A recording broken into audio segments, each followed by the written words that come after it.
Have you ever scrolled through social media and suddenly felt like your life just doesn't measure up? People posting luxury vacations, flawless beauty, perfect love stories, and you're sitting there thinking, why am I not like them? Social media has become the mirror of our time, but it's a distorted mirror.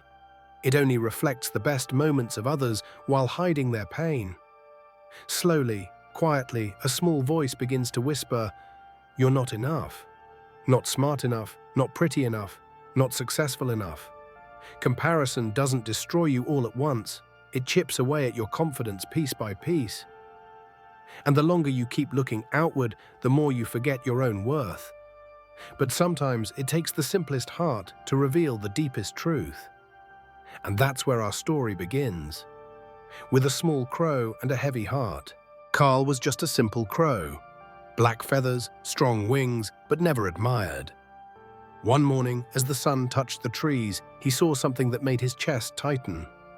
A pure white swan gliding through the water, surrounded by smiling villagers. They adored her. Carl watched from a branch, unseen, unwanted. He glanced down at his reflection in the still water, stared at his dark feathers, and whispered to himself, "If only I had white feathers like hers. Maybe someone would love me too," a passing thought, but it sank deep. In that quiet moment, Carl no longer wanted to be himself, and that is where everything begins. Still burdened by the ache in his chest, Carl couldn't stop thinking about the swan. Her elegance, the admiration she received, the peace she seemed to carry with each graceful movement, it all felt so far from his own lonely existence. Driven by a quiet hope, he gathered his courage and flew closer. With a gentle voice, he asked, "You must be the happiest bird in the world, right?" The swan, named Sally, turned her head slowly. For a moment she said nothing, just stared at her own reflection in the pond. Then softly she replied, "I may look beautiful, but I am not free. People admire me, but I live in their gardens, not in the wild. I am praised, but I am owned, and sometimes I wonder if tomorrow I'll still be alive." Carl blinked, stunned. He had expected to hear joy, maybe even envy in return, but all he saw in her eyes was quiet sorrow. In that moment, Carl felt something shift. Could it be that admiration doesn't always lead to happiness? Still uncertain, Carl flew off in search of another answer. Perhaps the swan had it wrong. Perhaps beauty and happiness lived elsewhere. After a long flight, he found Polly, a parrot with dazzling green, red, and gold feathers perched high on a branch. Carl looked up in awe. "You must be the happiest bird," he said. "Your feathers are so bright, and people love to watch you talk and play." Polly gave a faint smile, but it faded quickly. "Because of these colors," she said, "I've spent my entire life in cages. People don't let me fly. They only let me entertain. I speak their words, not my own." Her voice was steady, but her eyes held weariness. Carl felt another illusion dissolve, admired, but confined, respected, but never free.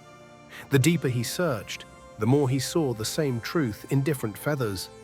Carl had one last hope, the most majestic of them all. Percy the peacock, with feathers that shimmered like gems and a presence that drew gasps of admiration, Percy was the very image of beauty. People gathered wherever he appeared. Children pointed in awe. Painters tried to capture his colors. Carl, heart still longing, flew to the zoo where Percy lived.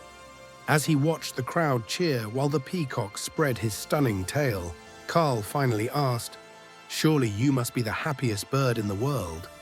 Everyone adores you." But Percy didn't smile. Instead, he looked away, his voice calm but heavy. "My feathers may look beautiful," he said, "but they are not truly mine. People pluck them from me. They take what they love and leave me in pain. I don't live for myself. I live to please others, trapped behind bars, waiting to be admired and hurt again." Then Percy looked straight at Carl and said, "I wish I could be like you, free. No one bothers you. You fly where you want. You live on your own terms." Carl stood frozen. In all his searching, all his longing to be like others, he hadn't seen the price they paid. Sally was caged by admiration, Polly imprisoned by color, Percy praised and paraded, yet living in silent pain. And Carl, simple, unnoticed Carl, had something they all envied: freedom, peace, wings untouched. In that moment, the illusion shattered. The beauty he chased was not happiness, it was a mask for suffering. All this time, he had been trading something priceless for something hollow. He didn't need brighter feathers. He needed to see the value in his own. With his heart no longer burdened by envy, Carl returns to the quiet forest he once called home. The trees feel familiar, the wind softer, as if nature itself welcomes him back. It's here he remembers the words of an old crow who once spoke with quiet wisdom. Before you change yourself, ask if the one you envy is truly happy. At the time, Carl didn't understand. But now, after seeing the sorrow behind beauty, the pain behind applause, he sees clearly. He looks down at his feathers, still black, still unremarkable in the eyes of others. But now they feel different. They are his. Not glamorous, not envied, but free. His wings are strong. His sky is endless. And for the first time, Carl smiles.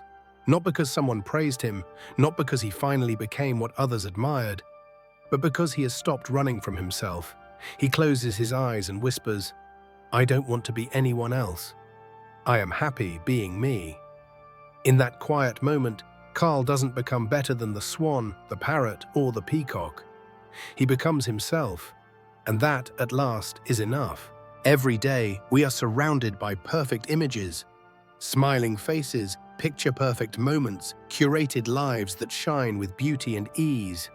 But behind every photo, every polished post, there is a story the world doesn't see. There are wounds hidden beneath laughter, silent battles behind success. The swan, the parrot, the peacock, each admired in their own way, yet each quietly yearning for what Carl had all along: freedom. Freedom to fly, to be unseen yet whole. Simplicity may not earn applause, but it offers something even greater: peace. And while the world may not celebrate the ordinary, it is often in the ordinary that we find the most extraordinary truths. No one, not even those you envy, lives without pain. And when you stop comparing your path to others, you begin to see the quiet beauty of your own. The truth is, you are not behind. You are not less. You are not broken. You are irreplaceable. There will never be another you, not with your voice, your heart, your soul, your story. The struggles you've faced, the lessons you've learned, the scars you carry, they make you real. And real is rare. In a world chasing likes and labels, being at peace with who you are is a quiet revolution. So stop waiting to become someone else. Start returning to yourself. Because just like Carl, the moment you stop chasing what you're not, you'll finally see the worth of what you are.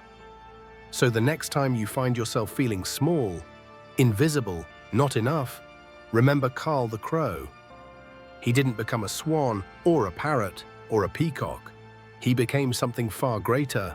He became himself, a soul that stopped chasing the light of others and learned to honor the light within.